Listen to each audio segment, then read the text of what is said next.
Hello, hello sa aking mga Karagaters dyan! For today's order, marami-rami na ngayon. So, inuna ko muna itong cake para pwede ko namang itabi sa ref habang ginagawa ko yung iba. So, una kong ginawa, aside from the cake, ay itong ubi biko de leche. So, ilagay muna natin. Of course, niluto muna natin ang biko, yung ubi biko. And then, after na maluto, inilagay natin dito sa pan, in-spread natin. O, ayan, nakikita ko nyo, ipina-flatten ko using my spatula. O, ayan.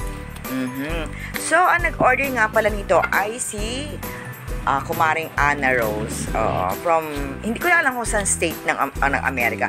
Para ito sa manugang niya na magbe-birthday. At saka nagkaroon din siya ng pinning, cupping, at saka candle lighting pala sa school nila. So, congratulations! So, inilagay na natin ang yema mixture sa ibabaw, And then, i-bake natin. Ayan na ang finished product. Okay. O, ayan, masarap yan. And then, isunod naman natin ang ating bake mac. So, ayan, nilagay ko na yan sa ating stainless. Ay, ano ba tayo? Muta ko na ang tawag. Yan, out of words na talaga ako.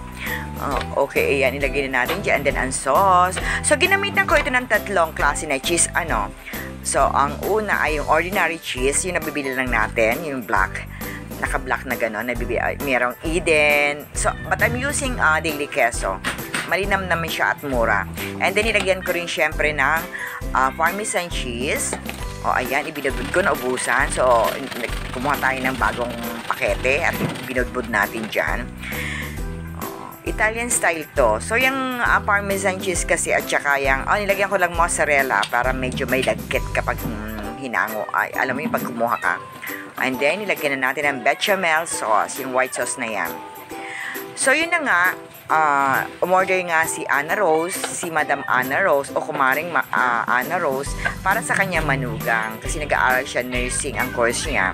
Birthday niya, and then may occasion din, pinning, cupping, at saka candle lighting. Ulit-ulit ako, So, ayan, binudburan ko ulit ng cheese, ng 3 cheese. Very generous tayo sa paglalagay dyan. So, may ba hindi kasi nakaka-appreciate ng Parmesan cheese kasi amoy panis siya. Ayan na. Tapos na siya.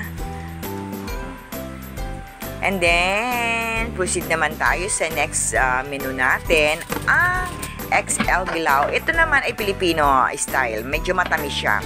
Unlike dun sa Bake Mac natin na alam niyo yung sinasabi ko na hindi nakaka-appreciate yung iba ng lasa nun. Kasi cultured kasi yung kanyang cheese na medyo amoy panis. Pero masarap po yun. Yung Parmesan cheese kasi amoy panis. Alam niyo yung amoy ng sirang gatas. Ganon siya. Pero masarap siya. So, ito naman ay yung Filipino style na spaghetti na medyo may katamisan. At isang cheese lang ang ginamit ko rito. Ayan. Binubudburan ko na siya ng cheese.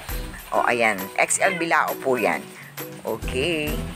So, natapos kami ng usapan ni Kumaring Ana Rose na hinihintay ko siyang tumawad talaga. Alam mo yung hinihintay mo. So, hindi siya tumatawad kaya kinusa ko na siyang patawarin. Konti lang naman yung alam ko namang hindi ako lugi. Ayaw pa nga niya Sabi ko, konti lang naman yun, hindi ako malulugi doon. Marami ka namang in-order. So, may mga client talaga o may mga customer talaga na talagang ayaw nilang tumawad. May iba naman talagang hapit naman sa magtawa. Yung parang feeling mo hindi ka nakikita. Huwag gano'n naman. Talagang ang mahal ho ng bilihin ngayon bago ko pa makaano sa puhunan. Ayan, natapos na itong bilao natin. So, ngayon, ito na po lahat yung order ni Ma'am Ana Rose. Shout out po kay Ma'am Ana Rose, sa Kumaring Ana Rose ko. Salamat sa tiwala. So, ayan na yung cake. Ayan. Nurse team cake po siya. So, all edible po siya, ha? Ayan. Ito na yung spaghetti. Ayan na yung baked na ubi biko de leche. And then, ang ating baked macaroni. Okay. Salamat sa panonood. Babush!